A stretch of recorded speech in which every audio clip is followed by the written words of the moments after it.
আসসালামু আলাইকুম বন্ধুরা। তো আশা করি সকলে ভালো আছেন, সুস্থ আছেন। তো আমরা নতুন ইউটিউবাররা কিন্তু ভিডিও ভাইরাল করার জন্য যত চেষ্টা আছে সব চেষ্টাই কিন্তু আমরা করে থাকি। এরপরে দেখা যাচ্ছে আমাদের কোনো চেষ্টাই কিন্তু কাজ হয় না। তো আজকের এই ভিডিওটিতে আমি আপনাদেরকে এটা জানানোর চেষ্টা করব যে কোন মাধ্যমে যদি আপনার চ্যানেলে ভিডিও ভাইরাল হয় তাহলে আর কখনো থেমে যায় না। তো অবশ্যই ভিডিওটা ফার্স্ট থেকে না টেনে লাস্ট পর্যন্ত দেখবেন এবং আপনি যদি আমার এই চ্যানেলে নতুন দর্শক হন তাহলে অবশ্যই চ্যানেলটি সাবস্ক্রাইব করবেন। বন্ধুরা, আমরা অনেকেই বলে থাকি বা অনেক ইউটিউবাররা বলে থাকে যে ব্রাউজ পিকচারে ভিডিও ভাইরাল হয়, তারপর হচ্ছে আপনার ইএনডি স্ক্রিনে ভিডিও ভাইরাল হয়, তারপর হচ্ছে আপনার আই কার্ডে ভিডিও ভাইরাল করা যায়। বিভিন্ন মাধ্যমে কিন্তু ভিডিও ভাইরাল করার কথা বলে থাকে। তো আমি কিন্তু আমার এই যে আমি ইউটিউব চ্যানেল চালাচ্ছি, তো এই ইউটিউব চ্যানেলটা কিন্তু আমার নতুন। এটা কিন্তু আমার ভিডিওগুলি দেখে দেখবেন হয়তো এটা 1 বছর যাবত বা 7-8 মাস যাবত আমি এটা চালাচ্ছি। তো এছাড়া কিন্তু আমার পূর্বে আরও 2-3টা চ্যানেল রয়েছে, অলরেডি 2টাতে অলরেডি মনিটাইজ রয়েছে এবং একটি চ্যানেলে আমি 1 থেকে 1.5 মাস হবে খুলেছি। তো সেই চ্যানেলটা আমার অনেক তাড়াতাড়ি গ্রো করেছে। তো সেই এক্সপিরিয়েন্সে আমি আপনাদের সাথে আজকের এই ভিডিওতে শেয়ার করব। বন্ধুরা, আপনার ভিডিও যদি সাজেস্ট ফিচারে গিয়ে যদি আপনার ভিডিওগুলি শো করে তাহলে কিন্তু এটা হচ্ছে আপনার সবচেয়ে ভালো মাধ্যম। আপনার ভিডিও যখন আপনি দেখবেন যে আপনার ভিডিও রিচ অপশানে যাওয়ার পর আপনি যখন দেখবেন যে এই রিচ অপশনে যাওয়ার পর যে যখন আপনি দেখবেন যে সাজেস্টে আপনার ভিডিওটা প্রথম রয়েছে, মানে আপনার ভিডিওটা আপনার চ্যানেলে সাবস্ক্রাইবার কম, আপনার চ্যানেলে ভিউজ কম, কিন্তু আপনার ভিডিওটা একটি বড় ইউটিউবারের ভিডিও নিচে সাজেস্ট করছে, তখন কিন্তু এটা সবচেয়ে ভালো একটা মাধ্যম। আপনার ভিডিও যদি এভাবে ভাইরাল হয় তাহলে কিন্তু আপনার চ্যানেলে সাবস্ক্রাইবারেরও অভাব হবে এবং ভিউসেরও কিন্তু অভাব হবে না। তো বন্ধু, এখন যদি আমরা সাজেস্টে ভিডিও নিয়ে ভাইরাল করতে চাই তাহলে আমাদের কি করতে হবে? এখন মেন কথা হচ্ছে এখানে আপনি যদি ট্যাগ ইউজ করেন, ডিসক্রিপশন ইউজ করেন, সবাই কিন্তু ভিডিও আপলোডের পর এগুলো কিন্তু সবাই ইউজ করে থাকে। তো আপনিও কিন্তু ইউজ করছেন, কিন্তু এখানে আপনার এই ট্যাগ টাইটেল ইউজ করার মধ্যে কিন্তু একটি সিক্রেট বিষয় রয়েছে। সেটা হচ্ছে আপনি একটি বড় চ্যানেলের ভিডিও দেখবেন, সেই চ্যানেলের সেই যে ভিডিওটা মানে যে ভাইরাল টপিকটা বা আপনি যে ক্যাটাগরির উপরে চ্যানেলটা আপনি তৈরি করে থাকেন না কেন, অবশ্যই কিন্তু আপনি কোনো না কোনো চ্যানেল কিন্তু আপনি ফলো করেন বা কাউকে না কাউকে আপনি ফলো করছেন। তো ওনার চ্যানেলের সবচেয়ে ভাইরাল যে ভিডিওটা সেটা আপনি দেখবেন।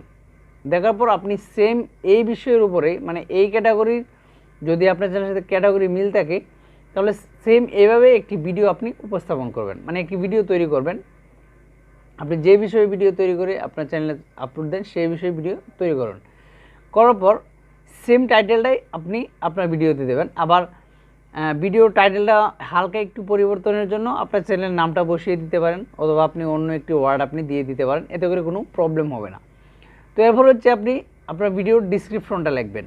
তো ডিসক্রিপশনটা কীভাবে লিখতে হবে আমি বলছি না যে অন্যের ডিসক্রিপশনে কপি করে দিয়ে দেন, হ্যাঁ দিতে পারবেন, তবে এখানে একটি সিক্রেট বিষয় হচ্ছে আপনি অবশ্যই ডিসক্রিপশনে আপনার চ্যানেলের নামটা রাখবেন এবং আপনি যে বিষয়ে ভিডিওটা তৈরি করছেন সেই বিষয়টা অবশ্যই কিন্তু আপনি এই ডিসক্রিপশনের মধ্যে বলে দেবেন এবং কি @ দিয়ে আপনি কয়েকটা চ্যানেল মানে আপনি যে যে চ্যানেলগুলি আপনার ক্যাটাগরি অনুযায়ী সেই চ্যানেলগুলো আপনি @ দিয়ে মেনশন করে রাখতে পারেন। তো এই মেনশনের কারণে হয় কি, ওই চ্যানেলের অডিয়েন্সরা যখন ওই চ্যানেলটা সার্চ করে তখন কিন্তু আপনার ভিডিওটা কিন্তু ওই অডিয়েন্সের সামনে শো করবে। তো এতে করে কিন্তু আপনার ওই বড় চ্যানেলের যে অডিয়েন্স সেখান থেকে কিন্তু আপনার চ্যানেলে অডিয়েন্স কিন্তু আসতে পারে এবং কি এই মেনশন করার কারণে কিন্তু অনেক সময় আপনার ভিডিওটা ভাইরাল হয়ে যেতে পারে এবং কি ওই চ্যানেলের ভিডিওর নিচে আপনার ভিডিওগুলি সাজেস্ট করতে পারে। তো বন্ধুরা, এখন এখানে আরেকটা কথা হচ্ছে আপনি যদি এখন মনে করেন যে আপনি মেনশন করলেন বা আপনি সেম টাইটেল আপনার ভিডিওতে ইউজ করলেন, এরপরও আপনার ভিডিও ভাইরাল হচ্ছে না বা আপনার ভিডিও সাজেস্টেড চান, তো এটা কিন্তু আমি 100% হবে এরকম কিন্তু আমি বলি নাই। এখানে মেন কথা হচ্ছে আপনি যদি 2 মিনিটের একটি ভিডিও তৈরি করেন তাহলে অবশ্যই আপনার ভিডিওটা 1 মিনিট অডিয়েন্স রিটেনশন থাকতে হবে বা দেখতে হবে বা 50%, এবং যদি আপনার ভিডিও 4 মিনিটের তৈরি করে থাকেন তাহলে সেখান থেকে 4 মিনিট থেকে 2 মিনিট দেখতে হবে। হ্যাঁ, তাহলে কিন্তু এটা আপনার ভিডিওটা মানে 50%-এর উপরে থাকবে, মানে ভিউ ডিউরেশনটা। তো এটা যখন উপরে থাকে 50%-এর উপরে যখন একটি ভিডিও অডিয়েন্স দেখবে, তখন কিন্তু ইউটিউব অ্যালগরিদম কী করবে, অবশ্যই বুঝতে পারবে যে না ওই ভিডিওটাতে মানে ভালো কিছু রয়েছে, তাহলে এই ভিডিওটা ভাইরাল করা যায়, বা এই ভিডিওটা অন্য বড় বড় ইউটিউবারের ভিডিওর সাজেস্টে কিন্তু আপনার এই ভিডিওটা নিয়ে দেবে।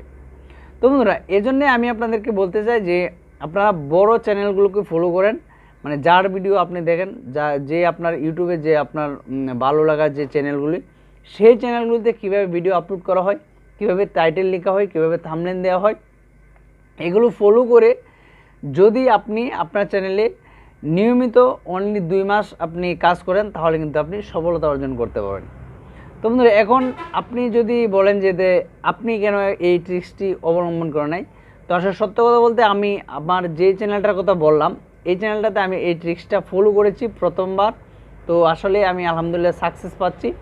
তো এখন থেকে আমি আমার এই চ্যানেলও কিন্তু আমি এই ট্রিক্সটা ফলো করব। তো বন্ধুরা, এই ছিল আজকের ভিডিও। যদি ভিডিও ভালো লেগে থাকে তাহলে অবশ্যই চ্যানেলটি সাবস্ক্রাইব করেন, আর যদি অলরেডি সাবস্ক্রাইব করে থাকেন তাহলে অসংখ্য অসংখ্য ধন্যবাদ। দেখা হচ্ছে পরবর্তী কোনো ভিডিও। সে পর্যন্ত সকলে ভালো থাকবেন। আসসালামু আলাইকুম।